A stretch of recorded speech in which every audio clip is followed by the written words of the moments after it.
Տերը օրհնի բոլորիդ, Աստծո շնորհքը լինի ամեն մեկիդ կյանքում, մտքում, սրտում եւ շատ հաճելի օր է, լավագույն հնարավորություններ, լավագույն առիթ, ինչ ուրիշները կերազեին ունենալ փառք Տիրոջը, որ մեզ տրված է։ Օրհնյալ լինի այսօրը Տիրոջ անունով։ Եվ շատ սրտաբաց ապրումներ ունենք, զգացումներ Աստծուն ավելի մոտենալու, նրան ավելի ճանաչելու, ավելի մեծարելու, նրան ավելի հասկանալով արժանավորապես նրա հետ վարվելու։ Փառք Տիրոջը, Տիրոջ անունը օրհնյալ լինի։ Եվ թույլ տվեք այսօր ձեզ հետ շատ ծանոթ, քաջածանոթ մի հատված ընթերցել, կիսվել եւ մեր խոհերով, խորհրդածություններով այսօր փորձենք իրար օգտակար լինել։ Ուզում այսօր ընթերցել Ղուկաս ավետարան 15-րդ գլխի 11-րդ խոսքից մինչև վերջ։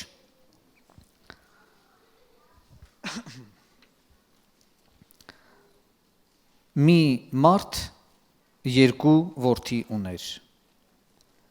Եվ նրանցից փոքրն ասաց հորը. հայր, դուր ինձ ինչ որ բաժին կհասնե ինձ ստացվածքիցդ։ Եվ նա ապրանքը բաժանեց նրանց։ Եվ շատ օրեր չանցած փոքր որդին ամեն բաները ժողովեց, հեռու երկիր գնաց։ Եվ այնտեղ իր ստացվածքը վատնեց, անառակ ապրելով։ Երբ որ բոլորը հացրեց, սպառեց, սաստիկ սով եղավ այն երկրում, եւ ինքը սկսեց չքավորել։ Գնաց այն երկրի քաղաքացիներից մեկի մոտ մտավ, եւ նա նրան ուղարկեց իր հանդը, որ խոզ արածեցնե։ Նա ցանկանում էր իր փորը լցնել այն եղջերուներով, որ խոզերն ուտում էին, բայց ոչ ոք չէր տալիս նրան։ Եվ ինքն իրեն գալով ասաց. որքան վարձկաններ ունի իմ հայրը հացով լցված, եւ ես այստեղ սովամահ կորչում եմ։ Վեր կենամ, գնամ իմ հոր մոտ եւ նրան ասեմ. հայր, մեղանչեցի երկնքի դեմ եւ քո առաջ։ Ես այլևս արժանի չեմ քո որդին կոչվելու։ Ինձ քո վարձկաններից մեկի պես արա։ Եվ վեր կացավ, եկավ իր հոր մոտ։ Եվ դեռ որ նա հեռու էր, հայրը տեսավ նրան, գութը շարժվեց, վազեց, նրա վզով ընկավ, համբուրեց նրան, եւ որդին ասաց նրան. հայր, մեղանչեցի երկնքի դեմ ու քո առաջ, եւ այլևս արժանի չեմ քեզ որդի կոչվելու։ Հայրն էլ ասաց իր ծառաներին. առաջին պատմուճանը հանեցեք ու հագցրեք նրան, մատանի դրեք նրա ձեռքին, կոշիկներ նրա ոտքերին, մսացու եզը բերեք, մորթեցեք, ուտենք, ուրախ լինենք, որովհետև այսին որդին մեռած էր եւ կենդանացավ, կորած էր եւ գտնվեց։ Սկսեցին զվարճանալ։ Նրա մեծ որդին հանդում էր։ Երբ որ եկավ տանը մոտեցավ, երգերի ու պար գալու ձայն լսեց, ծառաներից մեկին կանչեց իր մոտ, հարցնում էր. ինչ է սա։ Նա էլ ասաց նրան. եղբայրդ եկել է եւ քո հայրը մսացու եզը մորթեց, որովհետեւ ողջ եւ առողջ ընդունեց նրան։ Նա բարկացավ, չէր ուզում ներս մտնել, բայց հայրը դուրս եկավ, աղաչում էր նրան։ Նա էլ պատասխանեց ու ասաց հորը. ահա այսքան տարի է, որ քեզ ծառայում եմ, քո պատվերից երբեք դուրս չեմ եկել, բայց ինձ երբեք մի ուլ չտվիր, որ իմ բարեկամների հետ ուրախ լինեի։ Իսկ երբ որ քո այս որդին եկավ, որ քո ստացվածքը անառակների հետ կերավ, մսացու եզը մորթեցիր դրա համար։ Նա էլ ասաց նրան. որդյակ, դու ամեն ժամանակ ինձ հետ ես, եւ ամեն ինչ որ իմս է, քոնն է, բայց ուրախ լինել ու խնդալ էր պետք, որ այս քո եղբայրը մեռած էր եւ կենդանացավ, կորած էր եւ գտնվեց։ Այս ընթերցումից թույլ տվեք ձեր դատին ներկայացնել խորհրդածությունների ու վերլուծությունների մի շարք, երբեմն բառ առ բառ, երբեմն քայլ առ քայլ։ Մի մարդ պատմություն կոչվածը ձևավորվել է հենց այս արտահայտությամբ։ Մի մարդ։ Տիեզերական բացը լրացնելու համար պահանջվում էր ընդամենը մի մարդ արարել, եւ դա կատարվեց ստեղծագործության 6-րդ օրը։ Աշխարհն ու մարդկությունը խավարի մեջ ընկղմելու համար պահանջվում էր ընդամենը մի մարդ, եւ դա կատարվեց Եդեմական պարտեզում, երբ օձը գայթակղեց Եվային արգելված ծառի պտուղից ուտել տալով։ Մարդկությունը ջրհեղեղից փրկելու եւ տապանը պատրաստելու համար պահանջվում էր ընդամենը մի մարդ, եւ գտնվեց իր դարում արդար աստվածավախ չարությունից հեռացող Նոյը։ Աշխարհի բոլոր ազգերը օրհնելու համար պահանջվում էր ընդամենը մի մարդ, եւ գտնվեց իր դարում եբրայեցի Աբրահամը, որի սերնդով օրհնվելու էին աշխարհի բոլոր ազգերը։ Մի մարդ էր պահանջվում եգիպտական փարավոնների լծից Աստծո ժողովրդին ազատագրելու եւ ավետյաց երկիր տանելու համար։ Եվ իր դարում գտնվեց մի մարդ, ով ավելի մեծ հարստություն համարեց Աստծո ժողովրդի հետ չարչարվելը Եգիպտոսի հարուստ գանձերից, նա, ով ելել էր տեսնելու այրվող, բայց այդպես էլ չսպառվող մորենին, Մովսեսը։ Մի մարդ էր պահանջվում Իսրայելում թագավորությունը հաստատելու եւ Աստծո սրտի համեմատ 24 ժամ բանական պատարակները մատուցելու, եւ գտնվեց Աստծո սրտի համեմատ մի մարդ, Հեսեի որդի Դավիթը։ Մի մարդ էր պահանջվում Երուսաղեմի ավիրված պարիսպները շինելու, դռները վերականգնելու, ծառայությունը վերսկսելու, եւ գտնվեց Արտաշես թագավորի մատրվակը Նեեմյան, ով մինչև վերջ կանգնեց հանուն Երուսաղեմի վերականգնման եւ տաճարի ծառայության վերսկսման։ Մի մարդ էր պահանջվում ազգը բնաջնջումից փրկելու եւ ամաղեկացու խորհուրդը խափանելու համար, եւ գտնվեց որփության բովով անցած եւ թագուհության հասած Ադասան, որին մենք ճանաչում ենք Եսթեր անունով, ով հայտարարեց. եթե հանուն իմ ազգի փրկության պետք է մեռնել, կմեռնեմ։ Մի մարդ էր պահանջվում Տիրոջ առաջից գնալու եւ նրա ճանապարհները պատրաստելու համար, եւ գտնվեց Զաքարիայի որդի Հովանեսը, ով Հորդանանի ափերում ապաշխարություն էր քարոզում եւ Մեսիայի ճանապարհը պատրաստելով ասում. ինձանից հետո եկողն է մեծը, նա, որի ձեռքերում է քամհարը, որը կալը մաքրողն է եւ հարդը այրողը։ Մի մարդ էր պահանջվում հանուն մարդկության փրկության զոհասեղանին բարձրանալու եւ իր արյունով քավություն անելու։ Հենց նա, որի առումով Պոնտացի կուսակալը իր մատ ուղղելով ասաց. «Էքե հոմո», ահա մարդը։ Ինչպես մի մունջ մաքի իր խուզողների առաջ, հալածանքների ու կնտանքների ենթարկված մարդու որդին, Աստծո եւ մարդկանց միջև միակ միջնորդ Հիսուս Քրիստոս մարդը։ Այսպես է վկայում Աստվածաշունչը, մեկ մարդով մեղքը աշխարհ մտավ։ Մեկ մարդով էլ Հիսուս Քրիստոսի շնորհքով Աստված փրկություն է պարգևում ամեն մի հավատացողի։ Ինչպես մեկի հանցանքով ամեն մարդկանց վրա դատապարտություն եկավ, նույնպես էլ մեկի արդարությունով ամեն մարդկանց վրա կյանքի արդարություն է գալիս։ Ինչպես որ մեկ մարդու անհնազանդությունով շատերը մեղավորներ եղան, այնպես էլ մեկի հնազանդությունով շատերը արդարներ կլինեն։ Հռոմեացիների թուղթ 5-րդ գլուխ։ Երկու որդի ուներ։ Ոչ ոք միայնակ չէ։ Տիեզերական իրականությունը բացառում է վակուումը, դատարկությունը, միայնությունը, մենությունը։ Այլ հարց է, մենք դա տեսնում ենք, թե ոչ, հասկանում ենք այդ, թե ոչ։ Գուցե թվում է մեկ արեգակ, բայց բավական է նայել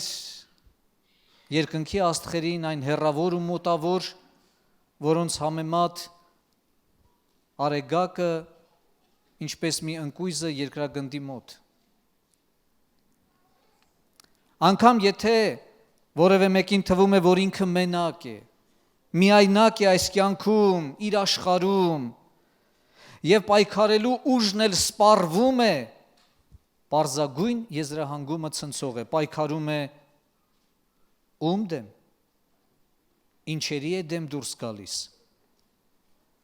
ում հետ է կռվում, եթե հաղթելու է որոնց, ինչերի, չէ որ հենց դրանք բացառում են մենությունը, մեն միայնակ կարծված վիճակը։ Ինչու է աղմկում գետը,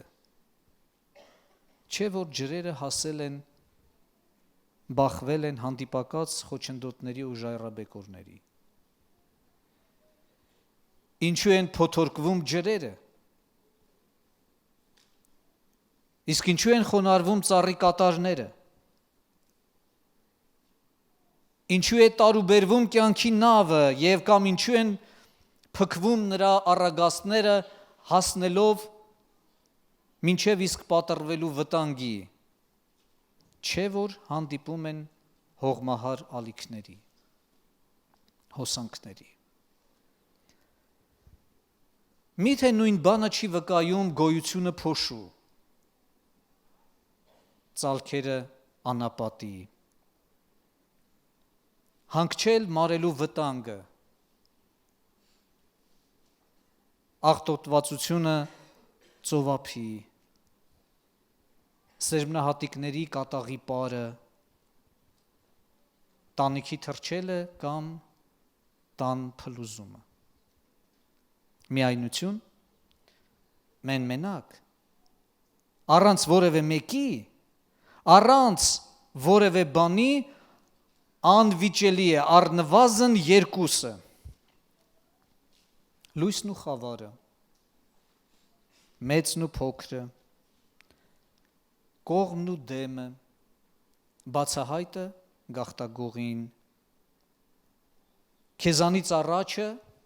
քեզանից հետո, նա որ էր եւ որ լինելու է։ Առնվազն երկուսը կան, ձեռքբերում, կորուստ,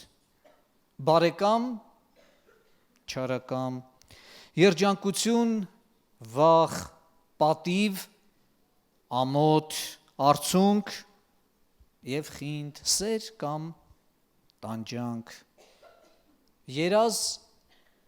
եւ մորմոք, հույս ու ցավ, սպասում, զայրույթ, հնարավոր է առանց սրանց։ Պատկերացնում ես կյանքդ առանց այս վերոհիշյալների։ Իրականությունը կոնտրաստն է, եթե լսվում է ձագուկների ճռվողյունը, ապա նաև բազեի կռինչը։ Եթե կա արևի կուրացուցիչ լույսը, ապա նաև լուսնի ահասարսուռ սառնությունը։ Լազուր անհունը, սևազգեստ մութը, այրող կրակը, սթափեցնող սառնությունը։ Եվ սրանք ամենը անբաժանելի կան մեր գոյության ու կյանքի բաղկացուցիչ որպես մեզ համագոյակից մեկ բառով ուներ երկու որդի ուներ երկուսին էլ ուներ իրենն էին ինչպիսին որ էին իրենն էին որտեղ էլ լինեին իրենն էին ինչ տարիքի էլ հասնեին իրենն էին որքան էլ միմյանց նման կամ իրարից տարբեր լինեին իրենն էին որովհետև իրենից էին իրենով էին և իր համար էին բայց հասկանում էին արդյոք երանի թե երկուսին էլ ուներ տուն ու տեղ ուներ հացով ու աշխատանքով լիքը տուն ուներ ունեցվածքով ու գործավորներով լիքը տուն ուներ հողատարածքներով բերք ու բարիքով լիքը տուն ուներ կազմակերպված ու կայացած տուն ուներ ծառայողներ ուներ ծառայողներ ունեցող և նրանց կարիքները հոգացող տուն էր բարոյական արժեքների տեր և նահապետական տուն էր իր երկրում կայացած տուն էր իր երկիրն էր մշակում ու պահպանում տան գլուխ և իշխանություն ճանաչող տուն էր ծառաներից ամեն մեկը իր գործը ճանաչող և տանտիրոջ կամքը կատարող տուն էր տանտիրոջ իրավունքը ճանաչող և նրան դիմող տուն էր տանտիրոջը մոտեցող և նրա հետ զրույցի բռնվող տուն էր որդիներ ունեցող և նրանց ապագայի համար ժառանգություն պատրաստող տուն էր յուրաքանչյուրին իր ով լինելը հասկացնող և ժառանգեցնող տուն էր տանը գտնվող ամեն մեկին ճանաչող և նրա հետ հարգանքով վերաբերվող տուն էր մեծ ու փոքր ճանաչող տուն էր տեր ու ծառա ճանաչող տուն էր վարձք ու ժառանգություն ճանաչող տուն էր յուրաքանչյուրի իրավունքը սահմանող և հենց այդ իրավունքը հարգող տուն էր մի խոսքով հայրական տուն էր հալելույա և այս ամենը ունեցողը հայր էր և կոչումով և էությամբ ինքն էր արարել, ստեղծել, կյանք ու շունչ հաղորդել, սկիզբ ու ծնունդ տվել, քար քարի վրա դրել, շինել, ամրացրել, կազմակերպել, հաջողվել, արդյունք էր ստացել ու պահպանել, ավելացրել ու ժառանգություն դարձրել և այս ամեն բաներում ինքն էր ու իր ձեռքն էր իրենն էր և իրենով էր և ինքը հայր էր հայրն էր իր տան իր ունեցվածքի և իր որդկանց հայր էր որինն էր և իշխանությունը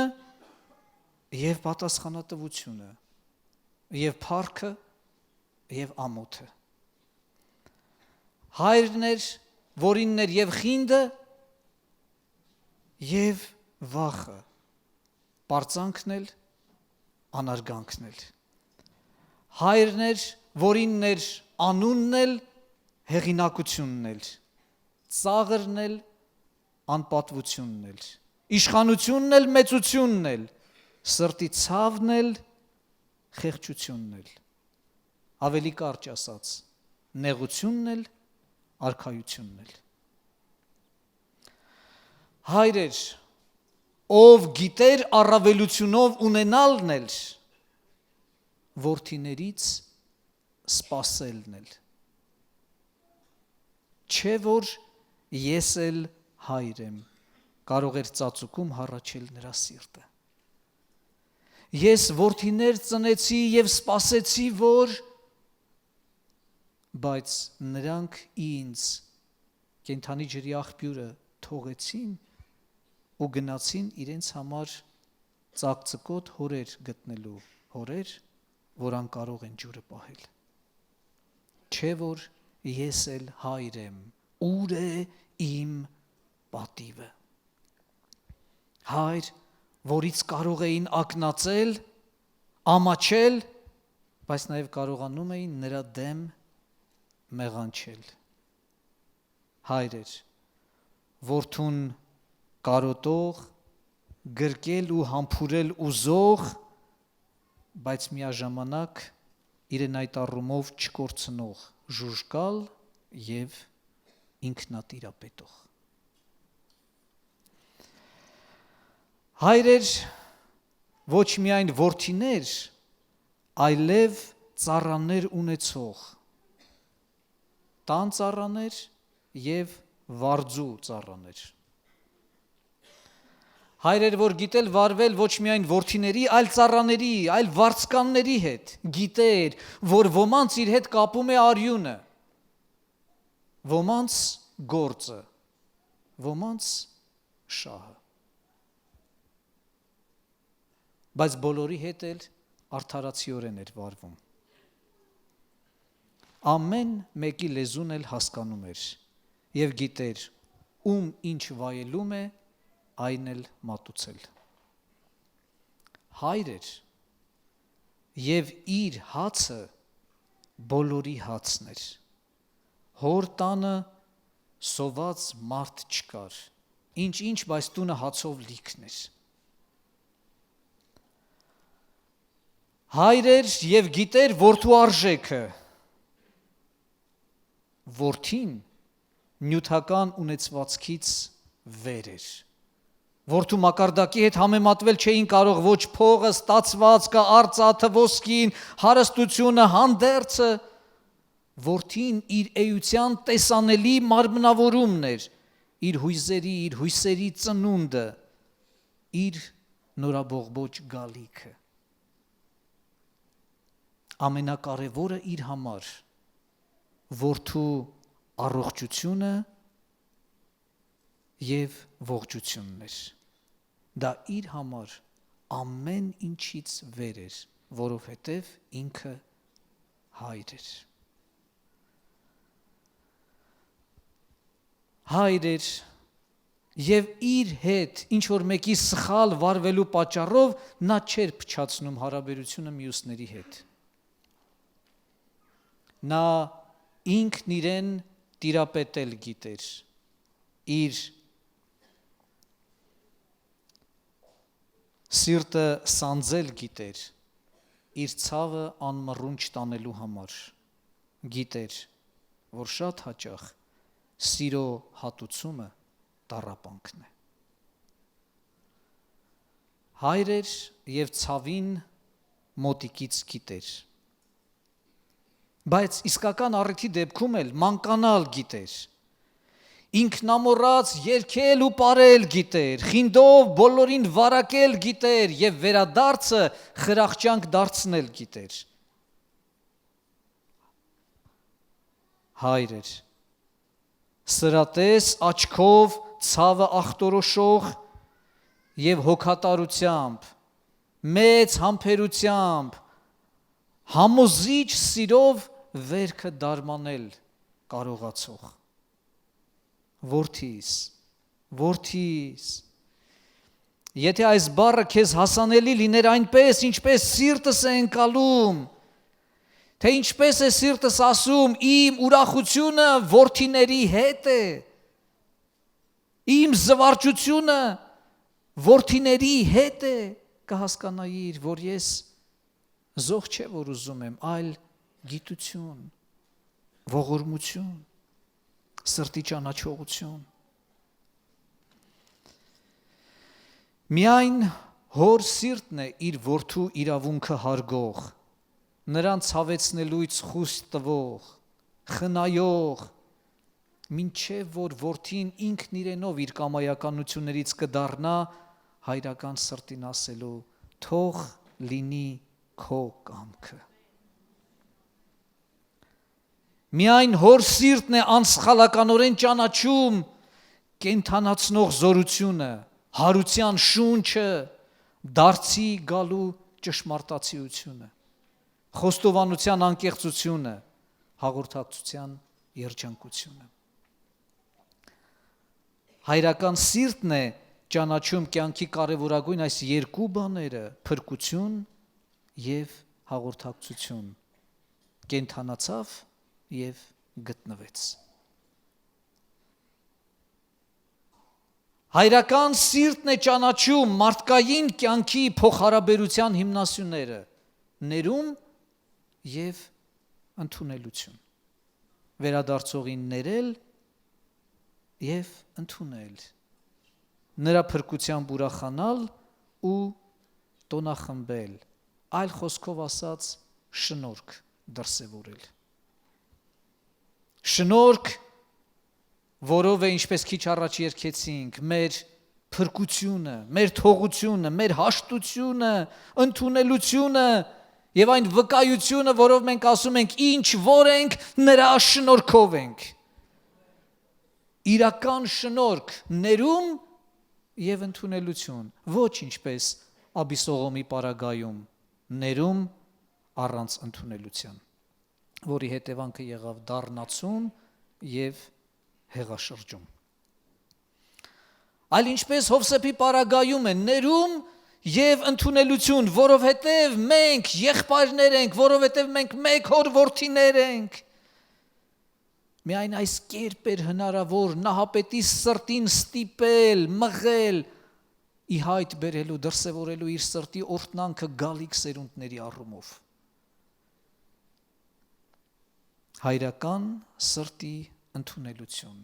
արդարին արդար, մարգարեին մարգարե,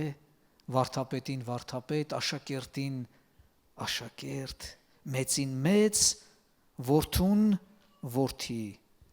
և այս ընդունելության վարձքը իրական է ու խոստումնալի, ով ինչպես ընդունեց,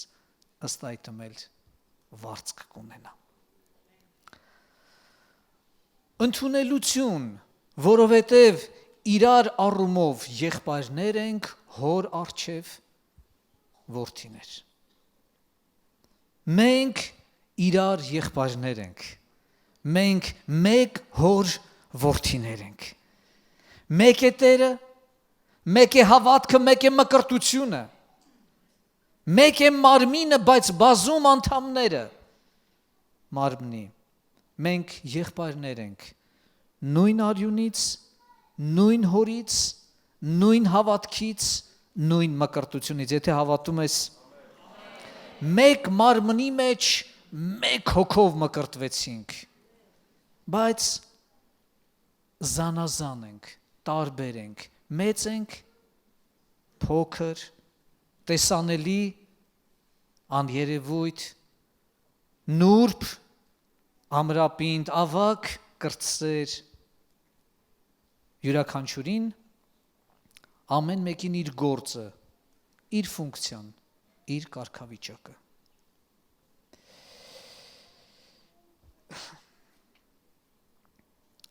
Յուրաքանչյուրին նախ նա իմացություն տվեց իր ով լինելու առումով, դու իմ որդին ես, ես այսօր ծնեցի քեզ, սա ինքը միայն հոր վկայությունով գիտեր։ Ահա իմ որդին, որն ունի իմ ամբողջ հաճությունը, սա հոր հայտնությունն է։ Եթե հոր որդին, ուրեմն հետևաբար հոր ժառանգորդը և եղբոր հետ ժառանգակիցը։ Հայրն է, որ սովորեցնում եմ, իմացություն է հաղորդում սեփական իրավունքների առումով, բայց վտանգը այն է, որ մարդ փորձում է ճանաչել միայն իրավունքը առանց պարտականությունների։ Կամաց ականջի տող արա, սա անխարդախ ճշմարտություն չէ, եթե իրավունքը առանց պարտականությունների է, այն մի նժարանի կշեռք է, մի թևանի թռչուն է, այն արգելակներից զուրկ ավտոմեքենա է, անկանխատեսելի անորոշությամբ, եթե կարելի է ասել, այստեղ տզրուկի հոգեբանություն է։ Ահա կրտսեր որդու մտածմունքը իր կիսատ պռատ ուսումնասիրությունների շնորհիվ։ Եվ ահա նրա կենսափիլիսոփայությունը ինձ այս տնից ինչ է հասնում։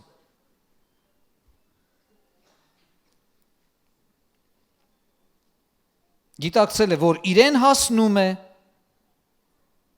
և մտածում է, ինձ հասնում է, որ ասեմ,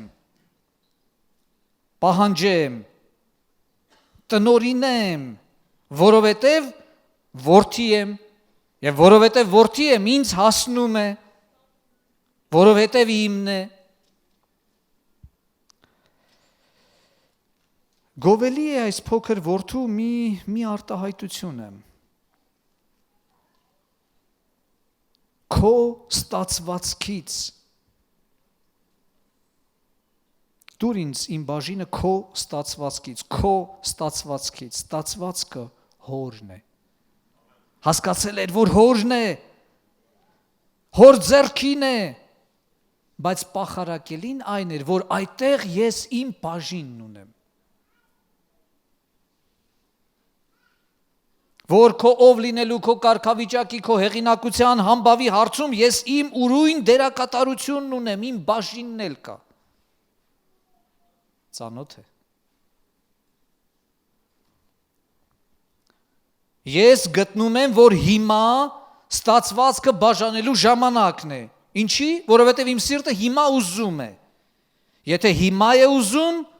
ուրեմն հենց հիմա է, անհապաղ այդ ժամանակը։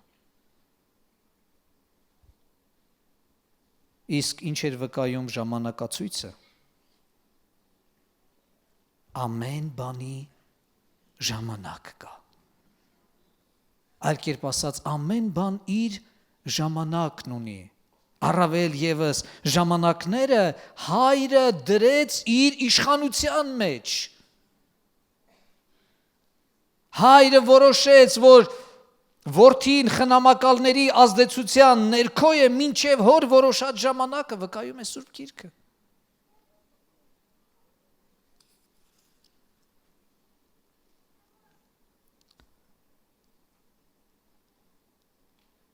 Բայց չէ որ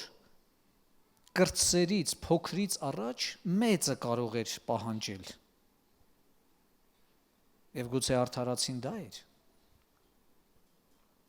Բայց նա չի պահանջում, նա լուռ է։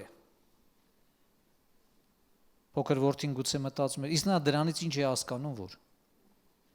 Ինչ է հասկանում կյանքից։ Ինչ է իմանում, թե տնից դուրս ինչ կա։ Ժամանակ, ջահելություն, շրջապատ, դրա մտածմունքը մենակ գործ։ Առավոտից երեկո գործ, իսկ ես աշխարհը բազմակողմանի ճանաչել եմ ուզում։ Ես նրան չեմ էլ խանգարում։ Կարող է թող ուզի։ Իսկ եթե անկարող է, իսկ եթե հետամնաց է, եթե իր իրավունքները չի ճանաչում, ես ինչի պետք է սպասեմ։ Ինչքան կյանքն անցնում է, ես էլ նրանից եմ անցնելու, առաջ եմ անցնելու։ Միշտ էլ կյանքում այսպես է պատահում։ Նախ արհամարում են սրտում, հետո տեսանելի կերպով շրջանցում, որովհետև նա իրենն է ուզում, իմը ինձ տուր, իսկ ուր մնաց մերը, իմը, մերը։ Չէ որ հայրը մերն է, տունն էլ մերն է, արյունն էլ մերն է, վտանգն էլ մերն է, եղբայրությունը մերն է, կարոտը, մորմոքը, կորուստը, ցավը մերն է, միթե հնարավոր է ուրախություն անել առանց նրա ներկայության, առանց իրար, ուր մնաց մերը, առավել ևս ուր մնաց հայրը, նրա ներկայությունը, իսկ ով է մնալու հոր հետ, իսկ ով է կանգնելու հոր կողքին, իսկ ով է պահպանելու նրա վաստակը, ով է ինչպես սյուն կանգնելու իր հոր և ստացվածքի համար։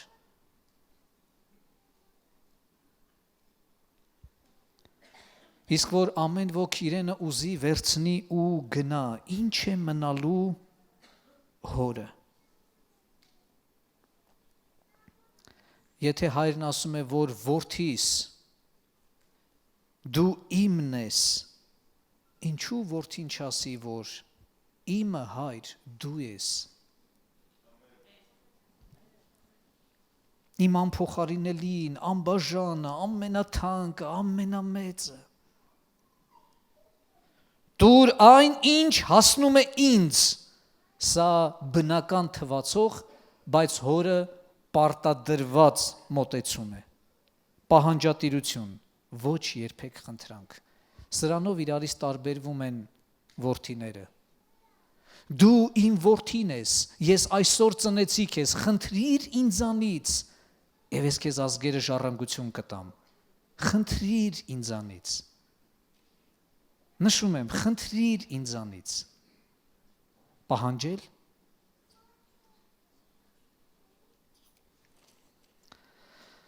առաջնեկին հասնում է կրկնակի բաժինը, կրտսերին 1/3, 1/3-ն էլ քիչ չէր, վերցրեց, հայրը բաժանեց, հայրը իրավունքը հարգեց, հայրը բաժանեց, փոքր որդին վերցրեց, գոնե տանը քեզանից մի հիշատակ թող, գոնե դու էլ մի բան ավելացրու տանը, լավ, գուցե սա ժառանգաբար քոնն է, բայց միգուցե հիմա տանը դա շատ պետք է, դրա սուղ կարիքը զգացվում է, գուցե տանը եղողներից մեկի աչքը դրա վրա է, արդյոք չարժե վարվել Մեմփիփոստեի պես ու ասել, թող նա բոլորն էլ առնի, միայն թե իմ Տերը իր տանը խաղաղությամբ լինի, միթե ես իրավունք ունեմ ինչ-որ մի բան պահանջել, երբ այսքան մեծ շնորհքի ես ինձ արժանացրել, ահա նրա կյանքի վկայությունը, բայց հակառակ կերպ է վարվում կրտսեր որդին, ինչ որ իմն է, ամենը ժողովեց, շրջանցելով աշխատանքի անվտանգությունն ապահովող մի նախազգուշացում, ով ինձ հետ չի ժողովում, ցրում է, հավաքել կարելի է ինքդ քեզնով, պահպանել միայն ոչ առանց նրա ներկայության, պահպանել, ծառայեցնել նպատակին հնարավոր է միայն նրա հետ լինելով, եթե հավատում ես, ամեն, և չմոռանալ, այն ամենը ինչ նրա ձեռքը արտոնել է քեզ, երբեմն դա ստուգողական նպատակով է, թվում էր, սավուղը տրված էր Դավթի ձեռքը, թվում էր, բայց մի ուրիշ սիրտ, որ Դավթի ներսում էր վկայում էր, ոչ երբեք քո ձեռքը Տիրոջ օծյալի վրա, ոչ երբեք քո ձեռքը քեզ օգնական, Տերը ինքը բարիք անի քեզ, Տերն է քո բաժինը, որ կարողանաս ասել, քո շնորհքը բավական է ինձ։ Ամեն բանի ժամանակ կա, տանը լինելու, տնից դուրս գալու, աշխարհ տեսնելու, շրջելու, բայց տարածվելու պայմանը մեկն է. աճեցեք, շատացեք, տարածվեք։ Գնացեք, ազգերը աշակերտ դարձրեք, պատվերը տալուց առաջ, սպասեցեք, մինչև վերից զորություն կառնեք։ Պայմանը սա է, վերնատանը սպասեք, միայն այդ դեպքում է, որ աշխարհի որ ծայրում էլ լինեք, դուք իմ վկաներն եք ու աշակերտներով շրջապատված։ Բայց կրտսեր որդին ընդհակառակը որոշեց, որքան ձեզանից հեռու, այնքան լավ, ավելի լավ, այնքան անցանկալի գլխացավանքներից ազատ։ Սա դեռահասության վկայությունն է։ Մեր լեզվով կասեինք խակ։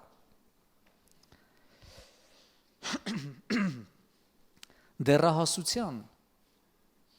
պատանեկության նախանշանը կամ ավելի խիստ ասած ախտանիշը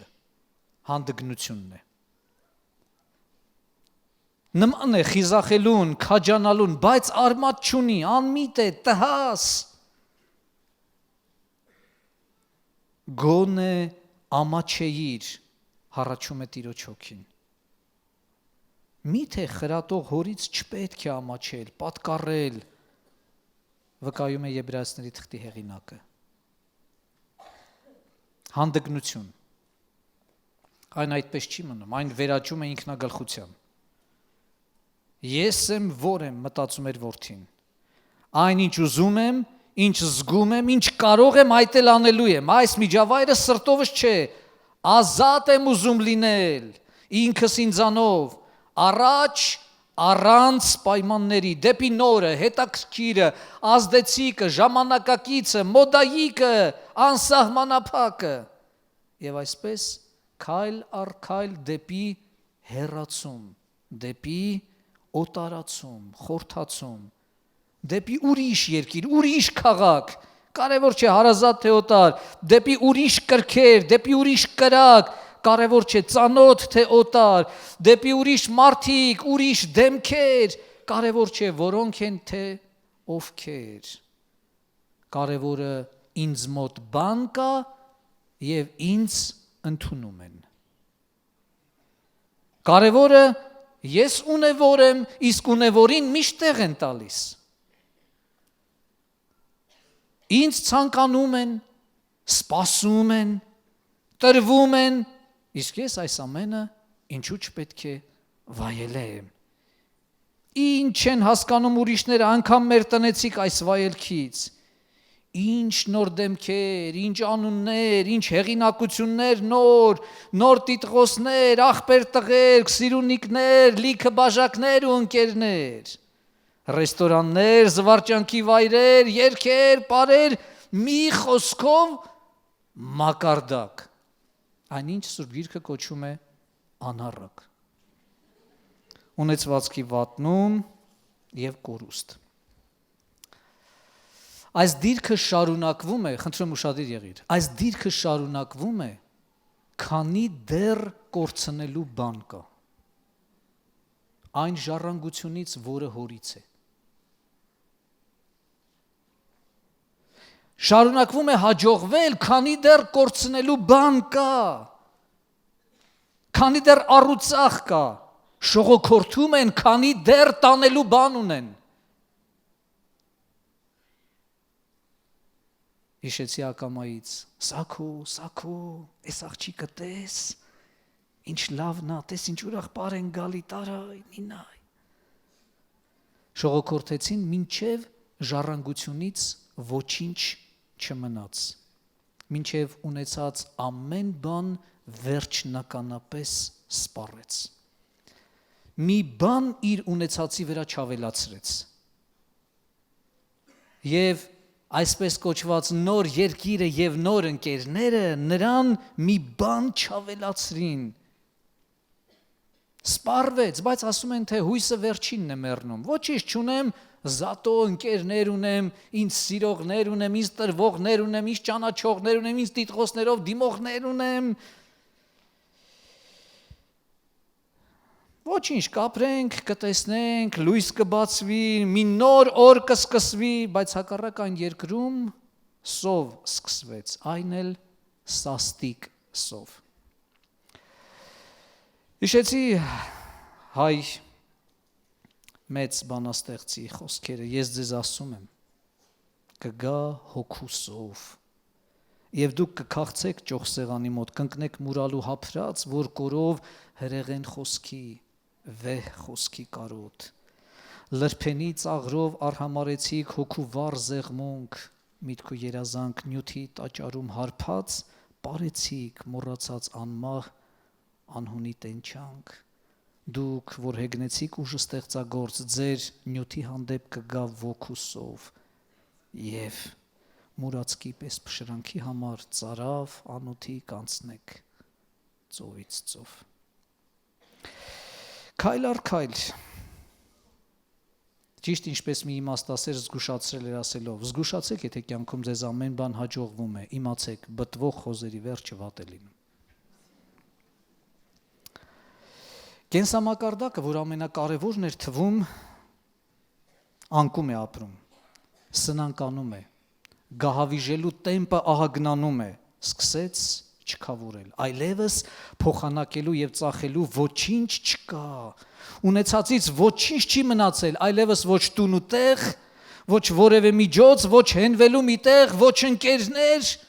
միայն մեկ բան, սովն է չոքել դռանը, ախ, մռանը, և մի գիտակցում, ինչ է ընկերը և բարեկամը, հետևում են քեզ, երբ արյուն ունես, իսկ երբ ցամաքես, կմոռանան քեզ, ինչ անել, որտեղ, ում հետ, երբ, ուր գնալ, գնաց այն երկրի քաղաքացիներից մեկի մոտ, վկայություն, այն երկիրը մեր երկիրը չէ, այն երկիրը մեր տունուտեղը չէ, մեր մնալու տեղը չէ, այն երկիրը մեր ժառանգությունը չէ, մեր սեփականությունը չէ, կարճ ասած մերը չէ, այն երկիրը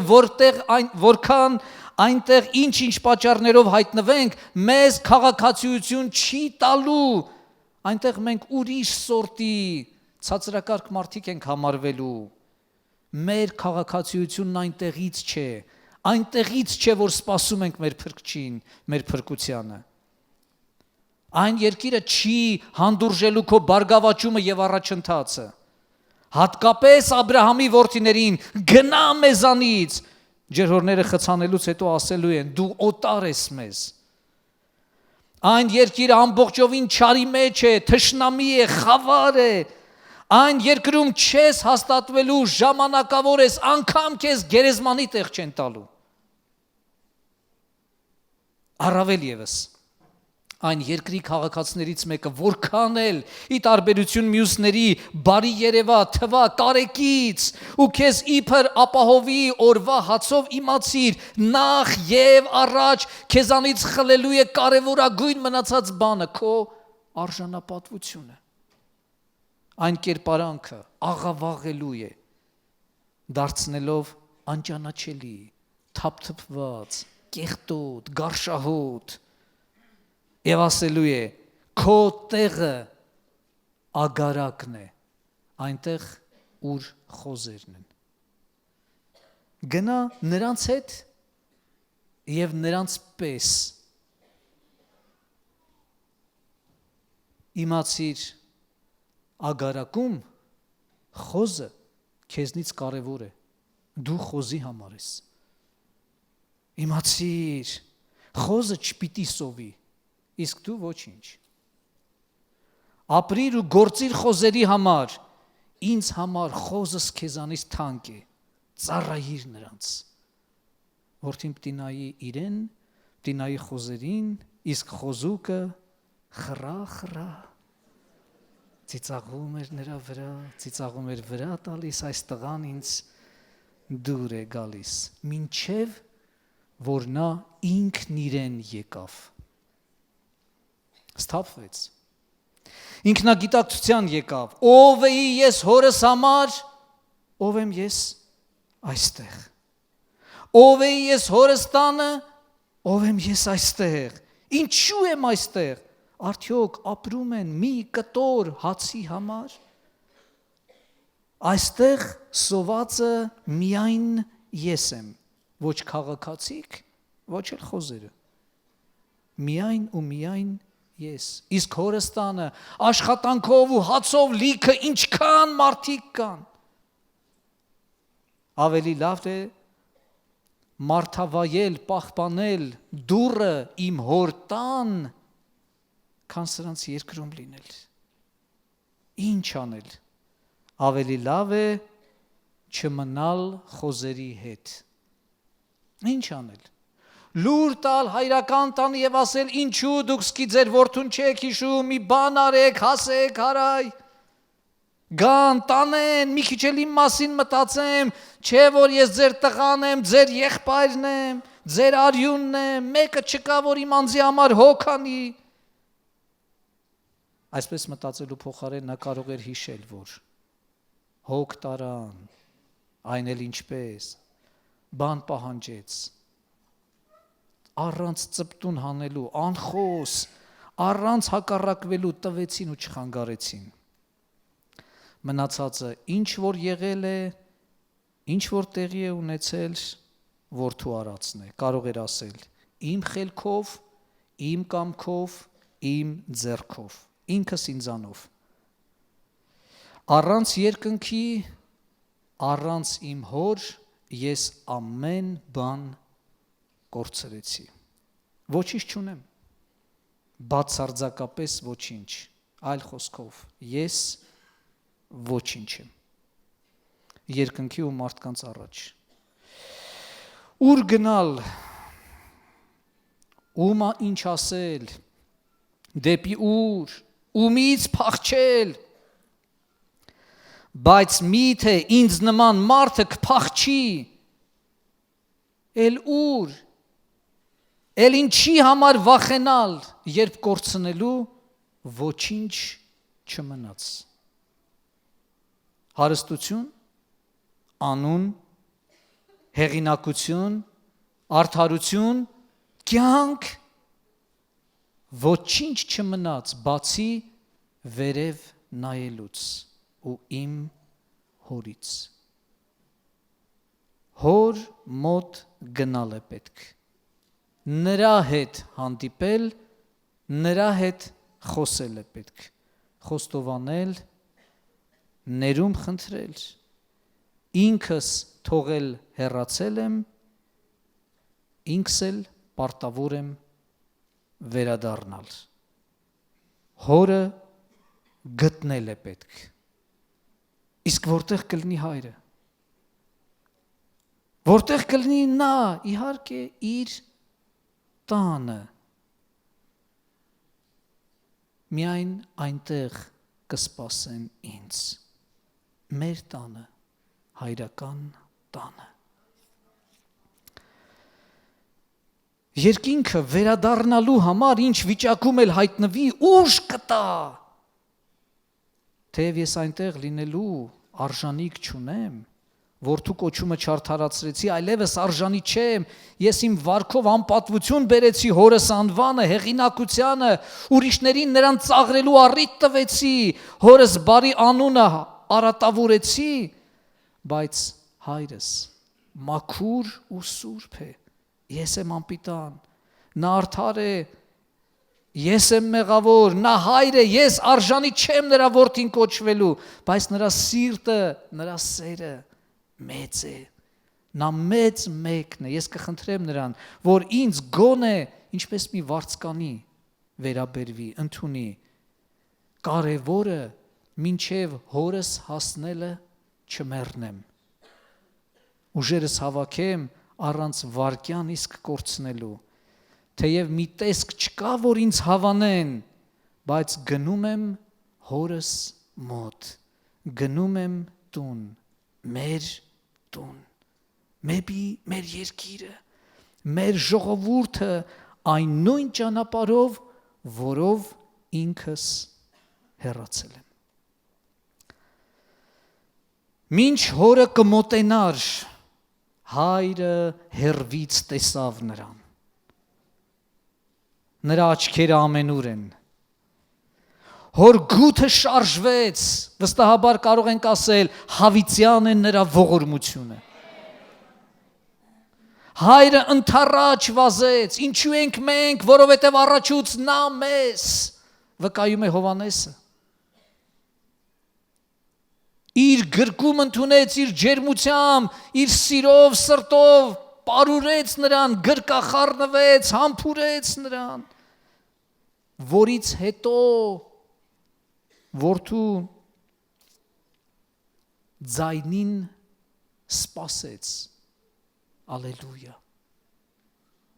գաղտնիք, վերաբերմունքը իր կողմից, խոսքը քո կողմից։ Ճիշտ է, որ հայրը խոսի իմ խոստովանելուց հետո։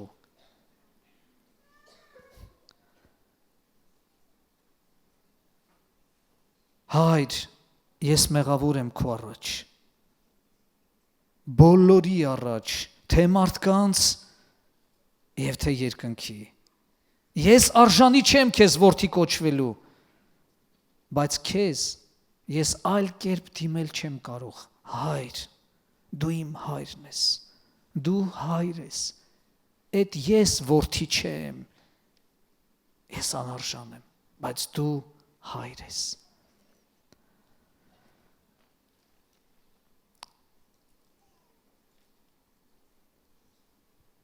Հոր վերաբերմունքը։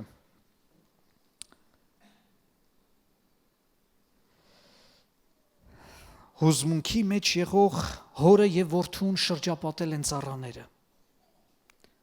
Ոչ խոստովանությունն է ծածուկ, ոչ էլ ներումն ու ընդունելությունը։ Հանեցեք առաջի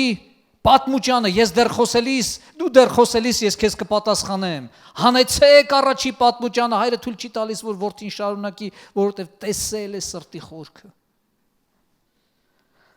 Հանեցեք լավագույնը, հայերենում առաջին, թարգմանության մեջ ավելի լավագույնը, հագցրեք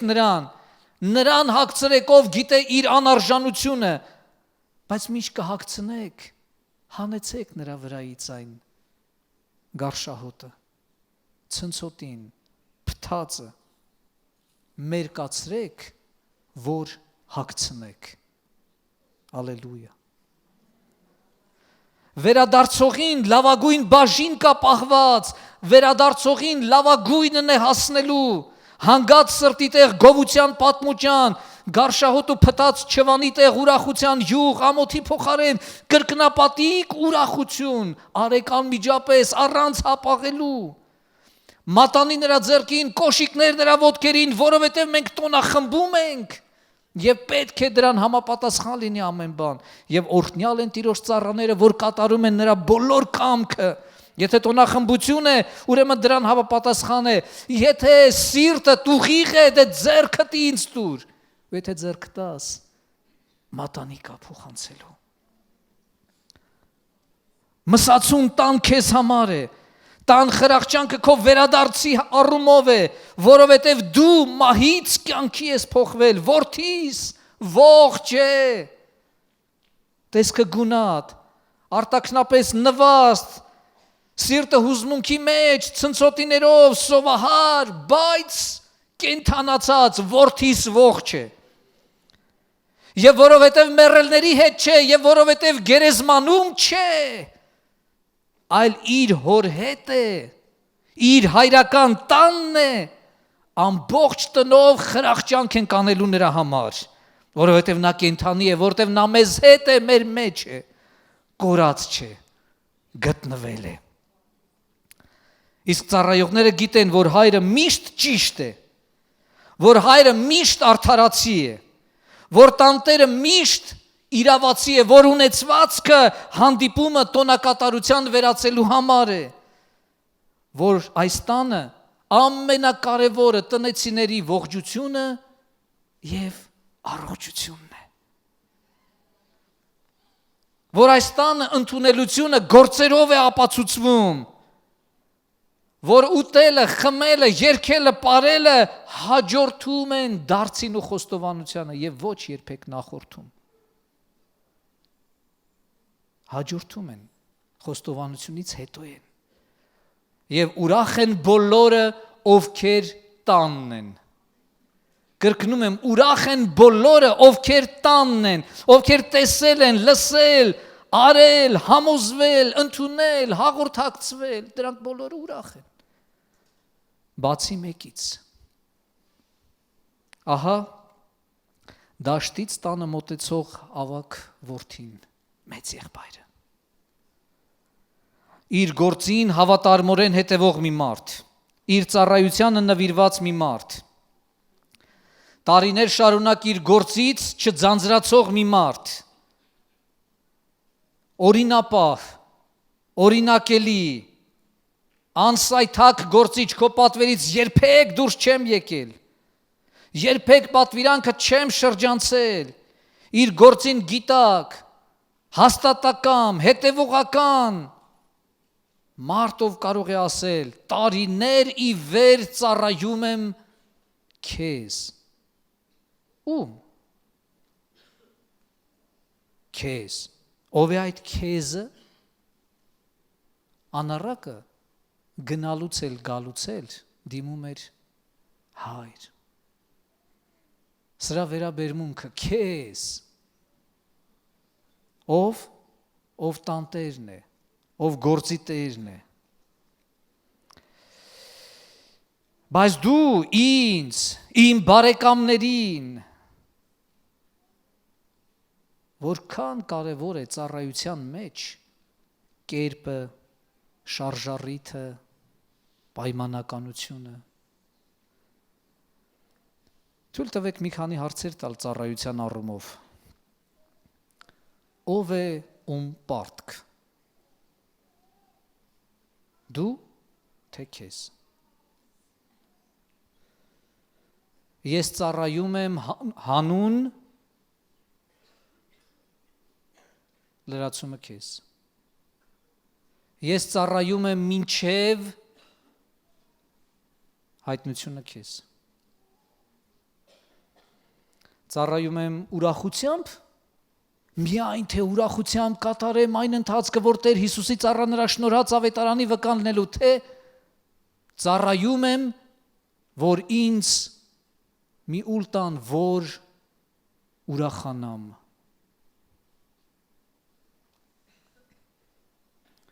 Ծառայում եմ իմ տանը, իմ գործին, իմ այգուն, թե ուրիշի։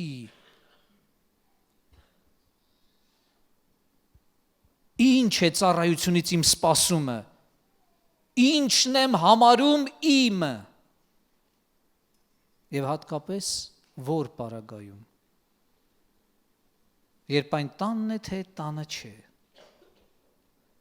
տանեմ դուրս բարեկամներիս հետ ուտելու։ Մյուսների մասին իմացած ինֆորմացիան ծառայում է չարախոսելու, թե բարախոսելու, քո այդ որդին, որ քո ստացվածքը ինֆորմացիան ծառայում է բարեխոսելուն, թե չարախոսելուն, ծաղրին, թե մերկությունը ծածկելուն, շանտաժելու, շահագործելու, անտարբեր լինելու, թե Մեմփիբոսթեի պես ծոմ ու աղոտ կանելու, մինչև նա կվերադառնա։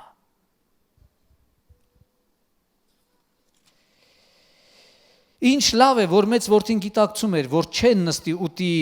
ու խմի անառակների հետ, բայց ինչ վատ էր, որ չէր գիտակցում, որ կնստեն ու կուտեն տնեցիների հետ, հոր ու եղբոր հետ, դարձի եկողի հետ։ Լավ է, որ գիտեր, որ հացը մենակ չեն ուտի, այլ բարեկամների հետ, իսկ ինչու հայրը բարեկամ չի, իսկ ինչու եղբայրը բարեկամ չի։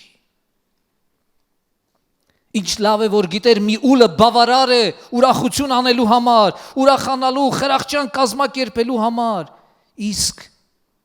որդին, իսկ դարձը, իսկ նրա փաստացի տանը լինելը, չէ որ ուրախությունը որդիների հետ է, չէ որ որդին է տան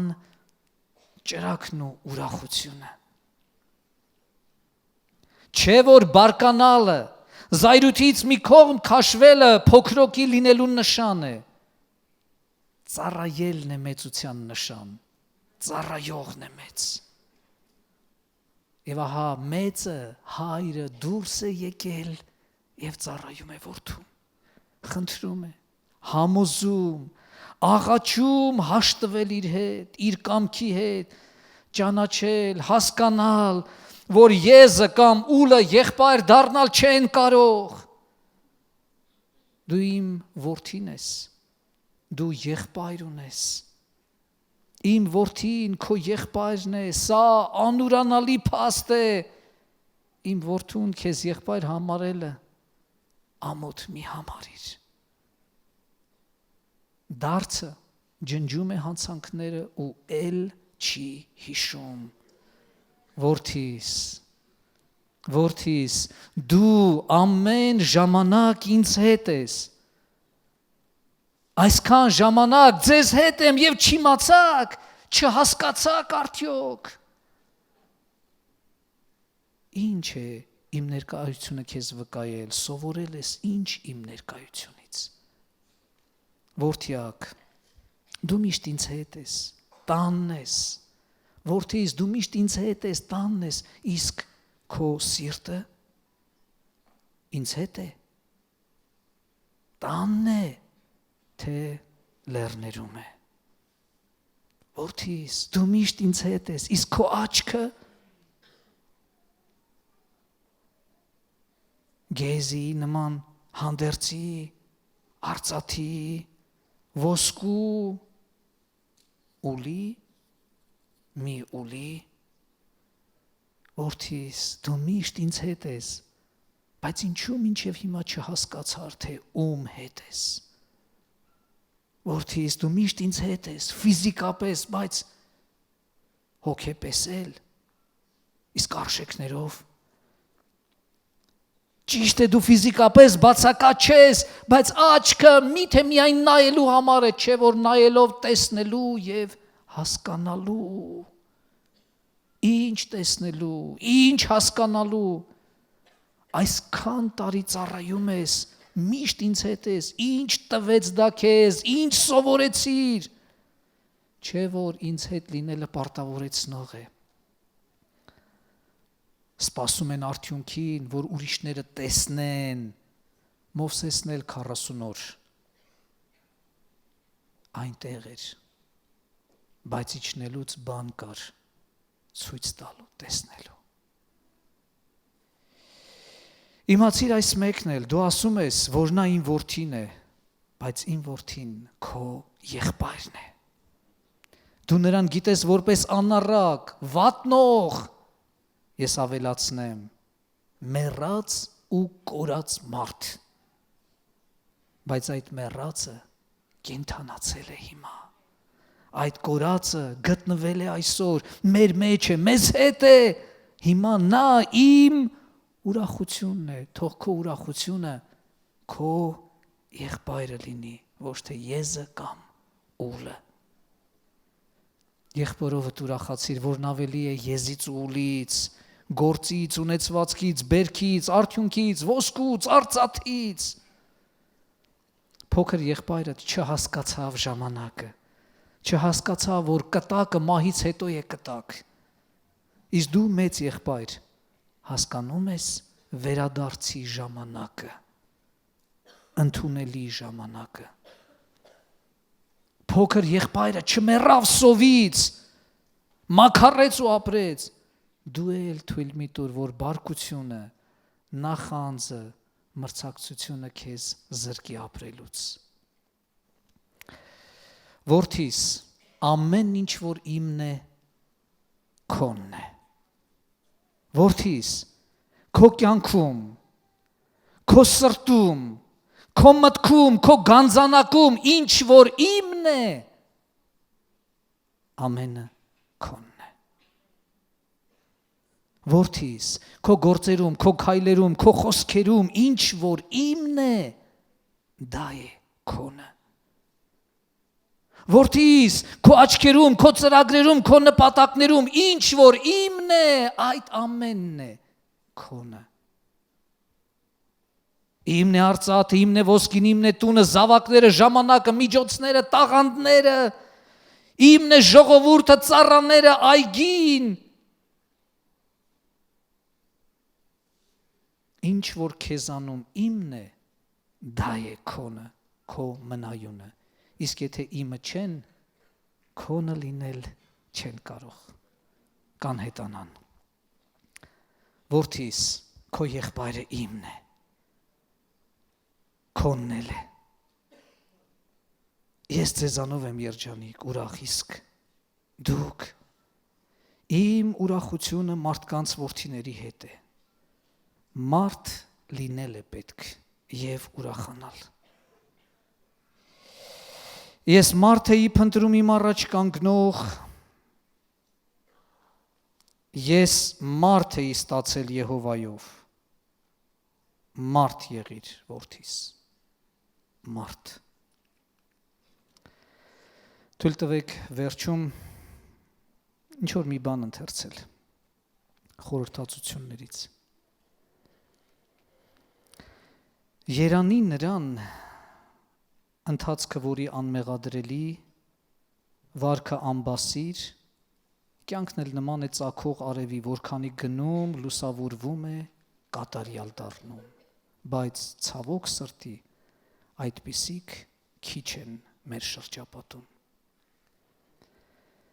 Երանի նրան, ով գիտե ճամփան ու ժամանակը, ում սիրտը վստահ արժևորում է իր նպատակը, խնդրում առնում է, փնտրում, գտնում է, թակում, բացում են, բայց ցավոք սրտի մեր տեսադաշտում այդպիսիք շատ չեն։ Սակայն ոչ պակաս երանելի է, երբ մնում ես մարդ, միշտ անմիջական, անձդ չընդգծված ու առանց թակարդ, որ կարևորը գարնան գալու հետ գիտես ջերմանալ, սառույցդ կոտրել, կարկաչով վազել, շուրջդ շնչել տալ, տրվել արևին, չարհամարելով ամպի հովանին, բազմերանգության վրձնով զարդարել ամեն ամային, բողբոջել կրկին և հասունանալ թարմ ու նորովի, այգեկութ ապրել, համեմված բույրով հայրենի հողի։ Վայելքից հետո խելամտորեն ձմռանը դադար, ոչ առաջ, ոչ ետ, ժամանակի հետ ու հաջորդաբար, ոչ մեծամտել, ոչ գայթակղվել, ոչ ունայնանալ, երանելի է, ինչ էլ որ լինի կյանքում մարդ մնալ։